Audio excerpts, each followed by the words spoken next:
ప్రభు అయిన యేసుక్రీస్తు నామం పేరట మీ అందరికీ శుభములు వందనాలు తెలియజేస్తూ ఉన్నాను.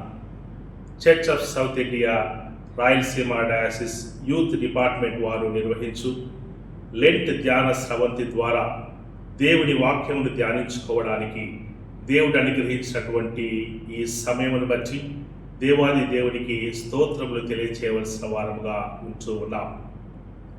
Church of South India Rayalaseema అధ్యక్ష మండలపు పీఠాధిపతులు మన ప్రియతమ బిషప్ తండ్రి గారు the right reverend doctor P Isaac Varaprasad తండ్రి గారికి వందనములు తెలియజేస్తూ ఉన్నాను.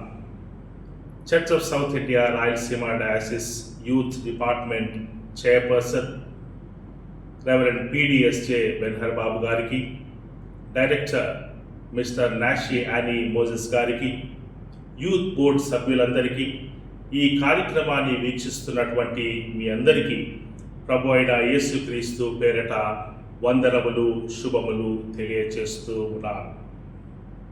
ఈరోజు మనము ధ్యానము చేసుకునబోయే అంశము దేవాలయ శుద్ధీకరణ, క్లెన్జింగ్ ద టెంపుల్. లెంట్లోని 40 రోజులలో మనము చివరి రోజులలో ఉంటూ ఉన్నాం. ఈ యొక్క చివరి వారమును పరిశుద్ధ వారం అని అంటూ ఉన్నాం. ఈ హోలీ వీక్లో హోలీ మండేకి సంబంధించినటువంటి ధ్యానాంశము క్లెన్సింగ్ ద టెంపుల్, దేవాలయ శుద్ధీకరణ. యేసు ప్రభుల వారు యెరూషలేము పట్టణంలోనికి జయ ప్రవేశము చేసిన తర్వాత యెరూషలేము దేవాలయంలోనికి ప్రవేశించి ఉన్నాడు. అక్కడ జరిగిన దృశ్యాన్ని మనము పరిశుద్ధుడైన మత్తయి రాసిన సువార్త 21వ అధ్యాయము 12వ వచనము 13వ వచనము ద్వారా చదువుకుందాము. యేసు దేవాలయములో ప్రవేశించి క్రయ విక్రయములు చేయు వారందరినీ వెళ్ళగొట్టి రూకలు మార్చువారి బల్లలను గువ్వలమ్ము వారి పీఠములను పడదోసి నా మందిరము ప్రార్థనా మందిరమనబడును అని రాయబడి ఉన్నది, అయితే మీరు దానిని దొంగల గుహగా చేసేటను. ఈ వాక్యములో ఉండేటువంటి కొన్ని ప్రాముఖ్యమైనటువంటి సత్యాలను మనము లోతుగా పరిశీలిస్తాం.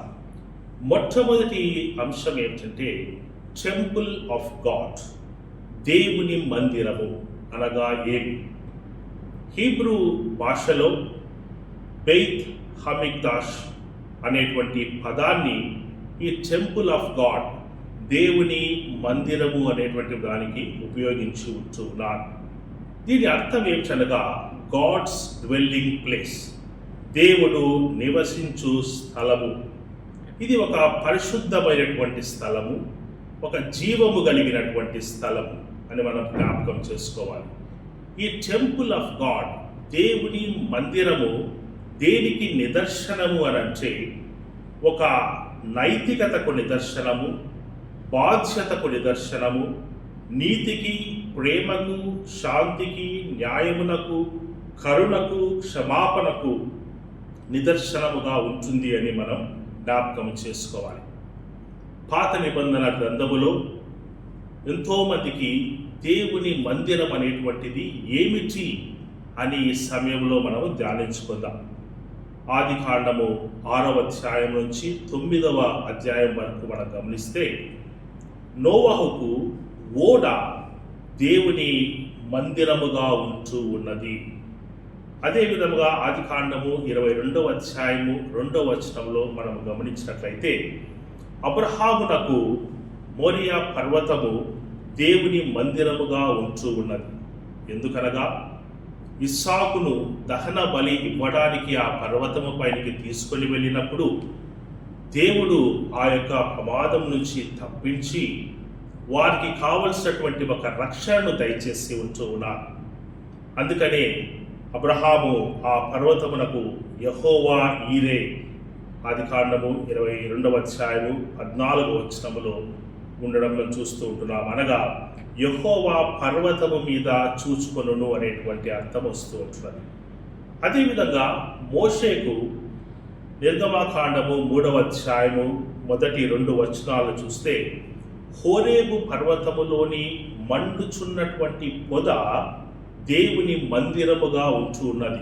దేవుడు పిలిచిన స్థలం, దేవుడు నివసించిన స్థలముగా ఉంటూ ఉన్నది. మరి ఇశ్రాయేలీయులకు సీనాయి పర్వతము 10 ఆజ్ఞలు పొందుకునేటువంటి పర్వతము మనకు నిర్గమాకాండము 19-20 అధ్యాయంలో మనం చూసినట్లయితే ఈ 10 ఆజ్ఞలను ఆ సీనాయి పర్వతము నుంచి దేవుడిస్తూ ఉన్నాడు. వారికి ఆ సీనాయి పర్వతం అనేటువంటిది దేవుని మందిరముగా ఉంటున్నదని జ్ఞాపకం చేసుకోవాలి. తర్వాత కొన్ని వందల సంవత్సరాల తర్వాత సొలొమోను మహారాజు ఒక మంచి కట్టడమును, యెరూషలేము దేవాలయమును కట్టి ఉంటున్నాడు. ఆ తరువాత ఇశ్రాయేలీయుల ప్రజలందరూ, యూదులందరూ కూడా ఆ మందిరములో వారు ప్రార్థనలు చేసేవారని జ్ఞాపకం చేసుకోవాలి.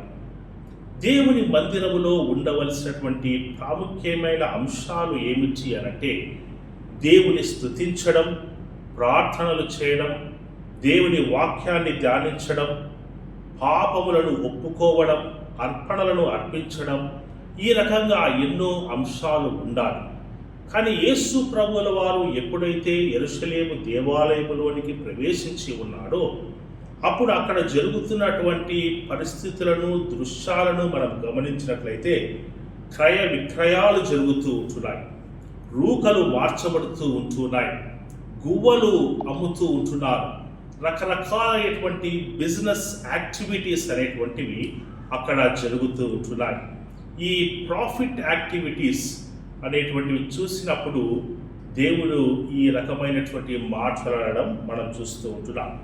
ఈ క్రయ విక్రయాలు, బయింగ్ అండ్ సెల్లింగ్, రూకలు మార్చడం, మనీ ఎక్స్చేంజ్, అదేవిధంగా గువ్వలు అమ్మడము, సెల్లింగ్ డోస్, ఈ అంశాలన్నీ కూడా మనం ఒకసారి జాగ్రత్తగా గమనించినట్లయితే పస్కా పండుగ సమయంలో ఎంతోమంది యాత్రికులు ఎన్నో ప్రదేశాల నుంచి యెరూషలేము దేవాలయంలోనికి వస్తూ ఉంటారు. వారికి సంబంధించినటువంటి వస్తువులు అమ్మడానికి వ్యాపారులు ఎన్నో షాప్స్ అనేటువంటివి ఆ సరౌండింగ్స్లో వారు పెట్టేటువంటి వారు. వీటి ద్వారా ఎక్కువ ధనార్జన చేసేటువంటి పరిస్థితి అక్కడ ఉంటూ ఉన్నాయి. మరి ఈ రూకలు మార్చేటువంటి వారు, మనీ చేంజర్స్ ఎందుకు అక్కడ ఉన్నారు అనంటే ఈ యెరూషలేము దేవాలయములో యాక్సెప్ట్ చేయబడేటువంటి కరెన్సీ ఏది అనంటే టైరియన్ షెకెల్ అని మనం జ్ఞాపకం చేసుకోవాలి. ఈ యొక్క టైరియన్ షెకెల్ అంటే ఏమిటి అంటే ఈ యూదులు ఈ యొక్క కరెన్సీని వాడేటువంటి వారు. ముఖ్యంగా ఈ తూరు ప్రాంతములో, సీదోను ప్రాంతములో, యూదా ప్రాంతములో ఈ యొక్క కరెన్సీని వారు ప్రింట్ చేసి యెరూషలేము దేవాలయంలో వారు వాడేటువంటి వారు. కానీ పలు ప్రాంతాల నుంచి పస్కా పండుగ కొరకు యెరూషలేము దేవాలయంలోనికి వచ్చినటువంటి వారు ఈ యొక్క రోమన్ డినారియస్ను అంటే ఈ రోమా దేనారమును వాళ్ళు తీసుకొని వచ్చేటువంటి వారు. ఈ రోమా దేనారములు యెరూషలేము దేవాలయంలో చెల్లుబాటు కావు కనుక వారు ఆ ఎక్స్చేంజ్ అనేటువంటివి, ఇప్పుడు మనము డాలర్స్ని రూపీస్ని డాలర్స్గా ఎక్స్చేంజ్ చేసుకుంటూ ఉంటాం కదా, ఆ విధంగా ఎక్స్చేంజ్ చేసుకునేటువంటి వారుగా ఉంటూ ఉన్నారు. ఈ ఎక్స్చేంజ్ అనేటువంటిది హ్యూజ్ ప్రాఫిట్ కోసము ప్రజలను ఎంతో పీడిస్తున్నటువంటి అంశముగా అక్కడ ఉంటూ ఉన్నది, బాధపెడుతున్నటువంటి అంశముగా ఉంటూ ఉన్నది. కాబట్టి యేసు ప్రభుల వారు వీటిని ఖండించడం మనం గమనించాలి. మూడవ అంశంలో మనం గమనించినట్లయితే సెల్లింగ్ డోస్, ఈ యొక్క గువ్వలను అమ్మేటువంటి వారు. పాత నిబంధనలో లేవీకాండము 14వ అధ్యాయము 22వ వచనంలో మనం గమనించినట్లయితే బీదవారు ఎవరైతే ఎక్కువ డబ్బులు లేకుండా ఉంటాయో వారు ఈ యొక్క గువ్వలను, పావురాలను పాప పరిహారార్థ బలిగా, ఈ సిన్ ఆఫరింగ్గా యెరూషలేము దేవాలయంలో వారు సమర్పించేటువంటి వారు. ఎక్కువ డబ్బులు ఉండేటువంటి వారు గొర్రె పిల్లలను ఇంకా మిగిలినటువంటి జంతువులను వారు ఆ పాప పరిహారార్థ బలిగా ఇచ్చేటువంటి వారు. కానీ పేదవారు గువ్వలను ఇచ్చేటువంటి వారు. అటువంటి పేదవారిని పీడిస్తూ అధిక ఆ లాభాన్ని సంపాదించుకుంటున్నటువంటి వారిపైన యేసు ప్రభుల వారు ఈ మాటలు మాట్లాడడం మనం చూస్తూ ఉంటున్నాం. అందుకని యేసు ప్రభుల వారు యెషయా గ్రంథము 56వ అధ్యాయము 7వ వచనములో ఉండేటువంటి మాటలను చెప్తూ ఉంటున్నాడు. నా మందిరము ప్రార్థనా మందిరం అనబడును, అయితే మీరు దీనిని దొంగల గుహగా చేసిదిరి అని చెప్తూ ఉంటున్నారు. ఈ ప్రాముఖ్యమైన సమయంలో దేవాలయ శుద్ధీకరణకు సంబంధించినటువంటి అంశాన్ని ధ్యానిస్తున్నప్పుడు 2 ప్రాముఖ్యమైన అంశాలను మనము గమనించాలి. మొట్టమొదటిది, దేవాలయ శుద్ధీకరణ అనేటువంటిది ఒక మత దిద్దుబాటు లేదా సంస్కరణకు నాంది అని జ్ఞాపకం చేసుకోవాలి. Cleansing the temple is the foundation for reformation. Nehemiah 13వ అధ్యాయము 4వ వచనం నుంచి 14వ వచనం వరకు గల వాక్యాన్ని గమనించినట్లయితే, ఎల్యాషీబు యాజకుడు అతని బంధువైనటువంటి టోబియాను ఆ మందిరములో ఉంచడం మనం చూస్తూ ఉంటున్నాం. ఆ మందిరములో ఉంచిన తర్వాత ఆ మందిరము అపవిత్రము కావడం మనం గమనించవలసిన వారంగా ఉంటున్నాం. నెహెమ్యా 13వ అధ్యాయము 8వ వచనం చదువుకుందాం.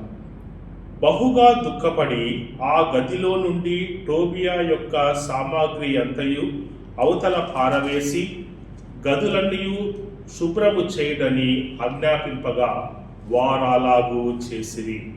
ఇక్కడ నెహెమ్యా ఈ దేవాలయ శుద్ధీకరణ చేయడం మనము గమనించవలసిన వారంగా ఉంటూ ఉన్నాం.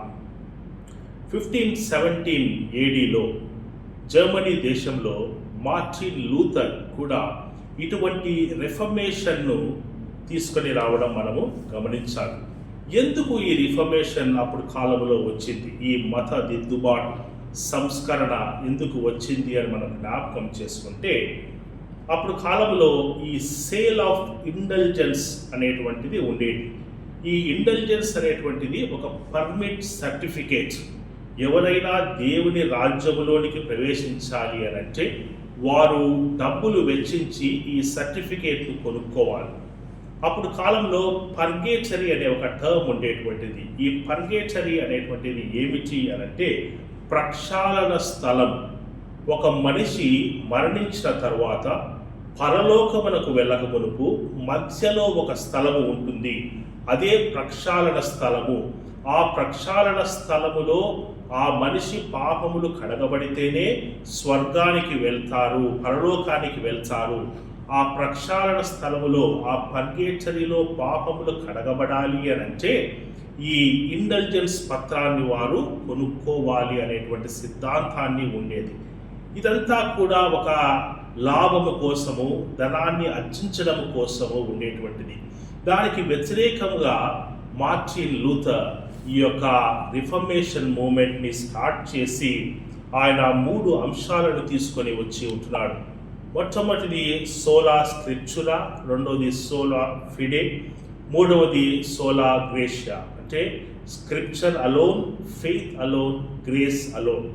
దేవుని వాక్యము మాత్రమే, విశ్వాసము మాత్రమే, దేవుని కృప మాత్రమే మనల్ని పరలోకానికి చేరుస్తుంది. కానీ ఏ రకమైనటువంటి వేరే ధనానికి సంబంధించిన అంశాలు పరలోకానికి చేర్చవు అని ఆయన చెప్పి ఉంటూ ఉన్నాడు. మన సంఘాలలో కూడా దేవునికి, ఆధ్యాత్మికకు వ్యతిరేకంగా జరుగుతున్నటువంటి వాటిని మనము దిద్దుబాటు చేయాలి, శుద్ధి చేయాలి అని మనం జ్ఞాపకం చేసుకోవాలి. చివరి అంశం ఏంటంటే ఆధ్యాత్మిక, శారీరక మరియు మానసిక శుద్ధికి మనమందరము కూడా ఆ శుద్ధిని మనము ఆహ్వానించవలసినటువంటి వారముగా ఉంటూ ఉన్నాం. ఈ ఆధ్యాత్మిక, శారీరక, మానసిక శుద్ధి అనేటువంటిది మనకందరికీ అవసరం. ఈ ఆధ్యాత్మిక శుద్ధి ఎప్పుడు మనకు కలుగుతుంది అనంటే మత్తయి సువార్తలో 22వ అధ్యాయంలో 37వ వచనములో రాయబడిన మాటలు చూసినట్లయితే యేసు ప్రభుల వారు ఈ పూర్ణ హృదయముతో, పూర్ణ ఆత్మతో, పూర్ణ మనసుతో ఈ దేవుని ప్రేమింపవలెను అని రాస్తూ ఉంటున్నాడు. మనము ఈ విధంగా దేవుని ప్రేమించి ఆరాధించినప్పుడు మనకు ఆధ్యాత్మికమైనటువంటి శుద్ధి కలుగుతుంది అని జ్ఞాపకం చేసుకోవాలి. రెండవది శారీరక శుద్ధి ఏమిటి అని అంటే ఈ యొక్క ఫిజికల్ క్లెన్జింగ్. మనకు కొరింథీయులకు రాసిన మొదటి పత్రికలో 3వ అధ్యాయంలో 16వ వచనంలో మీరు దేవుని ఆలయమై ఉన్నారు, దేవుని ఆత్మ మీలో నివసించుచున్నాడని మీరెరుగరా. ఈ దేవుని ఆలయమైనటువంటి ఈ శరీరములో మనకు ఆత్మ ఫలాలు గలతీ 5:22లో 23లో అనేటువంటి ఆత్మ ఫలాలతో ఈ శరీరమును మనము నింపుకున్నప్పుడు మనము దేవుని ఆలయముగా ఉంచామని జ్ఞాపకం చేస్తున్నాడు. మూడవది మనం గమనించినట్లయితే ఈ సైకలాజికల్ క్లెన్సింగ్, మానసిక శుద్ధి అని మనం జ్ఞాపకం చేసుకోవాలి. ఈ మానసిక శుద్ధిలో 2 అంశాలు ఉంటున్నాయి. ఒకటి, మన మనసుకు మనకు మానసిక శాంతి, అదేవిధంగా స్వచ్ఛతను కోరుకోవడం. రెండవది, ఇతరులకు కావలసినటువంటి శాంతి, న్యాయము, గౌరవమును మనము అందించడం. మనకు ప్రముఖ అమెరికన్ సైకాలజిస్ట్ ఆల్బర్ట్ ఎల్లిస్ ఏమని చెప్తున్నాడంటే, ఆయన REBT, rational emotive behaviour therapy అనేటువంటి ఒక కౌన్సిలింగ్ థెరపీని ఆయన స్టార్ట్ చేసి ఉన్నాడు. ఇందులో 2 అంశాలు ఉంటున్నాయి. మొదటిది రేషనల్ థాట్స్ లేదా బిలీఫ్స్ అని అంటూ ఉన్నారు. రెండవది ఇర్రేషనల్ థాట్స్ ఆర్ బిలీఫ్స్ అని అంటూ ఉన్నారు. ఈ రేషనల్ థాట్స్ అనేటువంటివి ఏమిటి అంటే హేతుబద్ధమైనటువంటి ఆలోచనలు. ఇర్రేషనల్ థాట్స్ అనేటువంటివి ఏమిటి అంటే హేతుబద్ధము కాని ఆలోచనలు. మనకు అనేకమైనటువంటి సార్లు హేతుబద్ధము కాని ఆలోచనలు వస్తూ ఉంటాయి. పాపము, శోధనలు, అన్యాయము, కోపము, క్రోధము మన మనస్సుని స్వచ్ఛంగా లేకుండా చేయడానికి ఎన్నో హేతుబద్ధము కానటువంటి కారణాలు, ఈ ఇర్రేషనల్ థాట్స్ మనలో వస్తూ ఉంటాయి. వాటన్నిటిని తీసివేసి హేతుబద్ధమైనటువంటి ఆలోచనలు అంటే రేషనల్ థాట్స్ను మనము అడాప్ట్ చేసుకున్నప్పుడు, అనగా శాంతి, ప్రేమ, న్యాయము, కరుణ, ఇవి అడాప్ట్ చేసుకున్నప్పుడు మన మనసు శుద్ధి చేయబడుతుంది అని జ్ఞాపకం చేసుకోవాలి. అదేవిధంగా ఇతరుల పట్ల మనము గౌరవము లేకుండా అన్యాయముగా ఇంకా అక్రమముగా ప్రవర్తించడం అనేటువంటిది ఈ ఇర్రేషనల్ థాట్ అంటే హేతుబద్ధము కానటువంటి ఆలోచన. మనం ఎప్పుడైతే ఇతరుల పట్ల ప్రేమ, గౌరవము, ఆప్యాయత మనం చూపిస్తామో మనకు రేషనల్ థాట్స్, హేతుబద్ధమైనటువంటి ఆలోచనలు కలుగుతుంది. ఈ విధంగా మనకు కావలసినటువంటి ఆధ్యాత్మిక, మానసిక, శారీరక శుద్ధి అనేటువంటిది చేకూరుతుంది.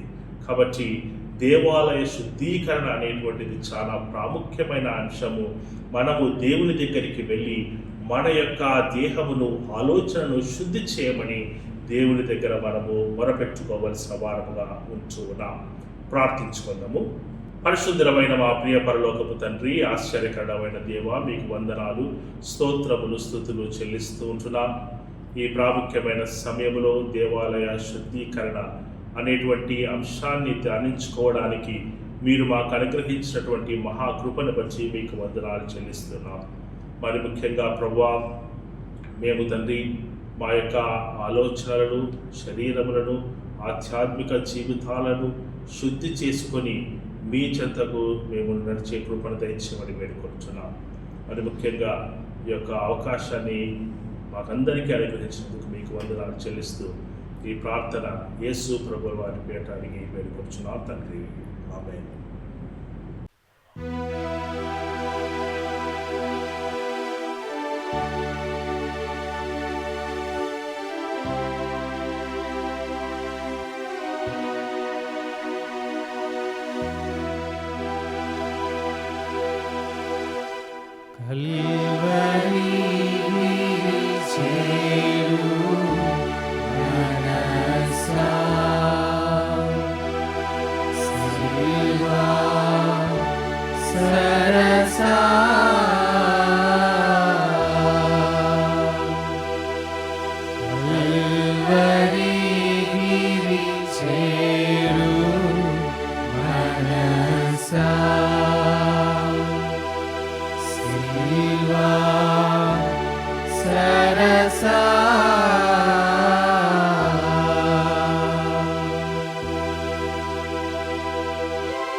కరుడు ప్రభు యేసు స్వామి.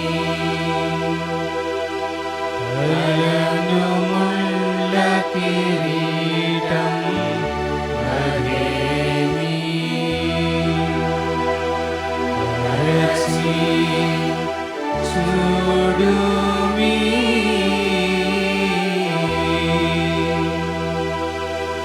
కల్వరి గిరి చేరు మనసా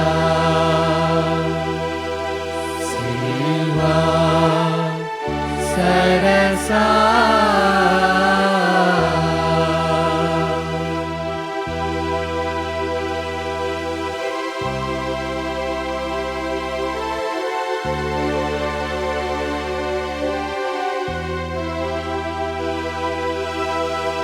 పరులకు పకారంబు సల్పా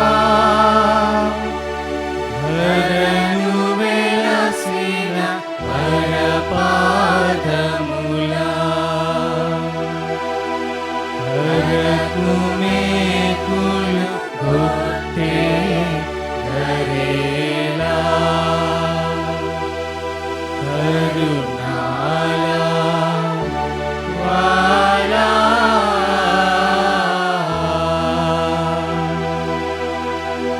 కల్వరి గిరి చేరు మనసా సిల్వా సరసా.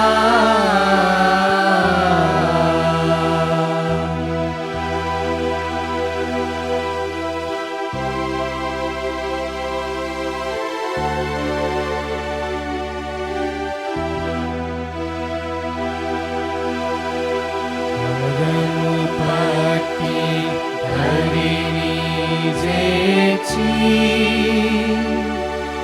వరములిడి దీవించినయా. అరుణగల చేతులలో చీలా ముచ్చేలా రేలా.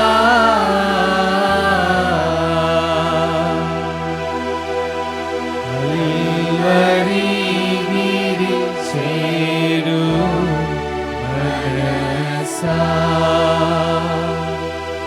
సిల్వా సరసా.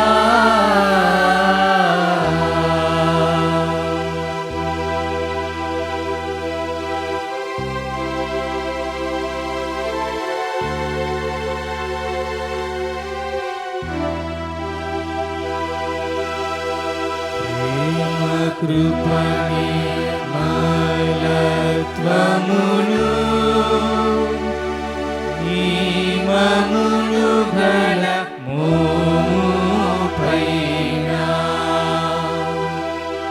పామరులు మీ వేసే ధరేలా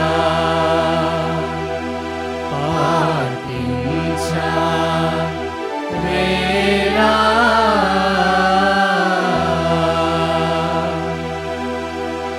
కల్వరి గిరి చేరు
సా